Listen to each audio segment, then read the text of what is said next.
Hello दोस्तों, आपके अपने यूट्यूब चैनल सहज मैथ्स स्टडी में आप सभी का स्वागत है। आज हम लासा जिसे एलसीएम कहा जाता है ज्ञात करना सीखेंगे। भाग विधि और अभाज्य गुणनखंड विधि दोनों विधियों से देखेंगे। तो लासा क्या होता है?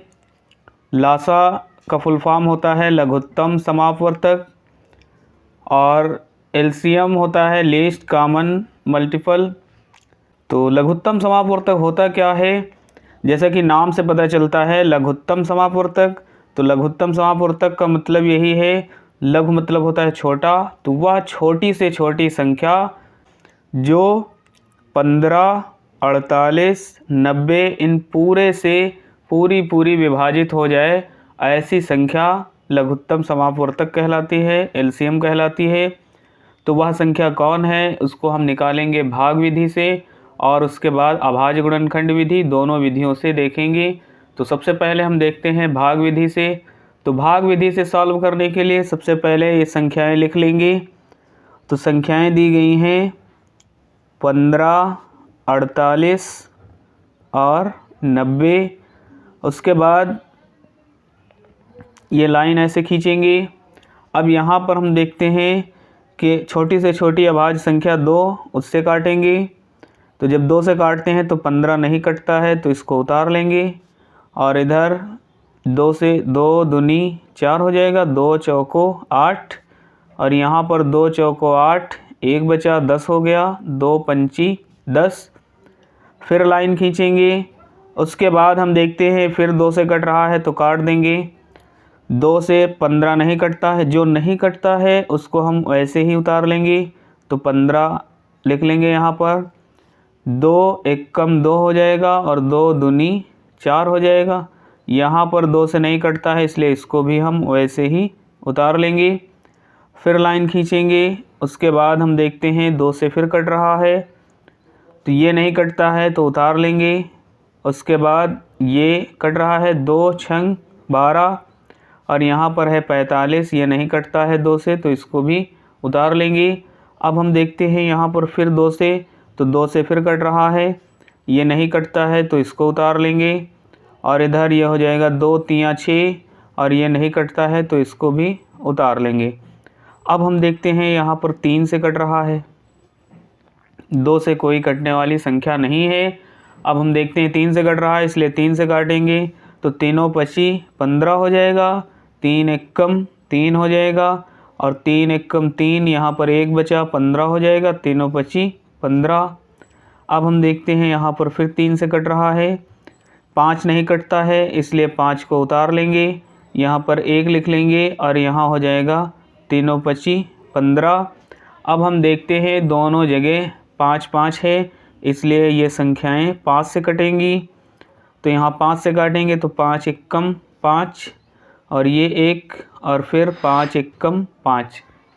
तो ये क्रिया तब तक करना है जब तक कि यहाँ पर 1 1 ना आ जाए। तो अब यहाँ 1 1 मिल गया है। अब हम देखते हैं ये जो संख्याएं दी गई हैं इन सभी का गुणा कर लेंगे आपस में। तो जब हम इनका आपस में गुणा करेंगे तो यहाँ पर हम लिख लेंगे LCM बराबर 2 गुणे 2 गुणे 2 गुणे 2। ये हम देखते हैं 1 2 3 4 बार है तो 4 बार इसको लिख लिया। उसके बाद 3 है 2 बार, तो गुणे 3 और गुणे 3 हो जाएगा, ये 2 बार हो जाएगा। उसके बाद हम देखते हैं यहाँ 5 है 1 बार, तो यहाँ 5 भी हम लिख लेंगे। तो इधर हम लिख लेते हैं गुणे 5। इन सभी का आपस में गुणा कर लेंगे तो यहाँ पर एलसीएम मिल जाएगा। तो गुणा करते हैं तो देखते हैं 2 दूनी 4 दूनी 8 दूनी 16 तियाँ 48 और 5 तियाँ हो जाएगा 15। तो 48 गुणे 15 हो जाएगा। इनका आपस में गुणा करेंगे तो 15 8 120 हासिल आया 12, 15 चौको 60 और 60 में 12 जोड़ेंगे तो 72 मिलेगा। तो ये 720 ये इसका आंसर हो जाएगा। तो एलसीएम यहाँ मिल जाता है 720। तो इस प्रकार से भाग विधि से हम सॉल्व करते हैं। अब हम देखेंगे इसी को अभाज्य गुणनखंड विधि से कैसे निकाला जाएगा तो देखते हैं। तो यहाँ पर हम देखते हैं एलसीएम निकालना है गुणनखंड विधि से। तो गुणनखंड विधि से निकालने के लिए सबसे पहले हम यहाँ पर देखते हैं 15 है तो लिख लेंगे 15, उसके बाद 48 है तो लिख लेंगे 48 और 90 है तो लिख लेंगे 90। उसके बाद हमको क्या करना है, इन सभी के अभाज्य गुणनखंड निकालेंगे। तो अभाज्य गुणनखंड इधर हम निकाल लेते हैं। जैसे 15 है तो 15 के अभाज्य गुणनखंड निकालेंगे तो 3 से कट रहा है, 3 25 15 और 5 से कटेगा, 5 एकम 5। तो यहाँ 3 गुणे 5 मिला है तो यहाँ लिख लेंगे 3 गुणे 5। उसके बाद 48 है तो 48 के गुणनखंड निकालेंगे। 48 के गुणनखंड निकालेंगे तो 2 से कट रहा है, 2 दूनी 4, 2 चौको 8, फिर 2 एकम 2, 2 दूनी 4, फिर 2 छंग 12, उसके बाद फिर 2 से कट रहा है, 2 तियाँ 6 और फिर 3 से कट रहा है, 3 एकम 3। तो यहाँ पर हमको मिल जाते हैं इसके गुणनखंड 2 गुणे 2 गुणे 2 गुणे 2 और गुणे में 3 है तो यहाँ 3 लिख लेंगे। 1 2 3 4 5, 1 2 3 4 5, तो 2 दूनी 4 दूनी 8 दूनी 16 तियाँ 48 हो जाएगा। अब हम यहाँ पर निकालेंगे 90 का। तो 90 के जो अभाज्य गुणनखंड निकालेंगे तो 2 से काटेंगे तो 2 चौको 8, 2 पंची 10, फिर 3 से कट रहा है, 3 एकम 3, 3 25 15, फिर 3 25 15 हो जाएगा, 5 एकम 5 हो जाएगा। यहाँ पर लिख लेते हैं गुणनखंड ये जो मिले हुए हैं। तो 2 गुणे 3 गुणे यहाँ पर है 5, 3 2 बार है तो 3 2 बार लिख लेंगे, गुणे 5 है तो 5 लिख लेंगे। अब हमको यहाँ पर ये देखना है कि एलसीएम जब निकाला जाता है तो एलसीएम में हमको इसमें ये देखना होता है कि सबसे ज़्यादा बार कौन आया है। 3 यहाँ देखते हैं तो ऊपर वाले में 3 एक बार आया है। यहाँ पर हम देखते हैं तो 3 एक बार आया है, लेकिन इसमें हम देखते हैं तो 3 2 बार आया हुआ है। तो ज़्यादा बार किस में है, इसमें है।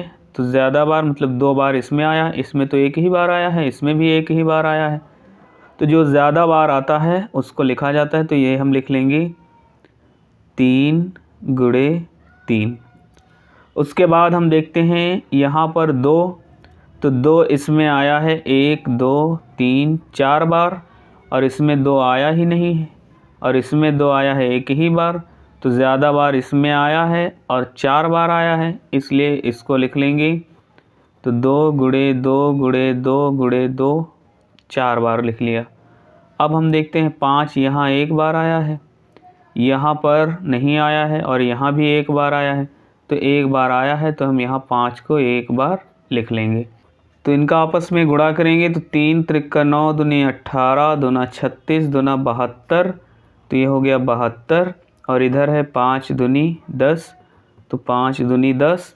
अब 72 को 10 से गुणा करेंगे तो 1 0 बढ़ जाएगा। यहाँ पर 720 ये इसका आंसर मिल जाएगा। 720 ये एलसीएम के रूप में यहाँ पर मिल जाएगा। तो यहाँ हमने देखा कि गुणनखंड विधि से निकाला तो हमको 720 मिला, और हम यहाँ देखते हैं भाग विधि से निकाला इसको तो यहाँ भी हमको 720 मिला हुआ है। तो दोनों विधियों से हम निकाल सकते हैं, और दोनों विधियाँ इस प्रकार से सॉल्व करेंगे। दोस्तों वीडियो अच्छा लगा हो तो वीडियो को लाइक करिए, ज़्यादा से ज़्यादा शेयर करिए। चैनल पर नए हैं तो चैनल को सब्सक्राइब ज़रूर करें। मिलते हैं अगली वीडियो में, तब तक के लिए बाय बाय।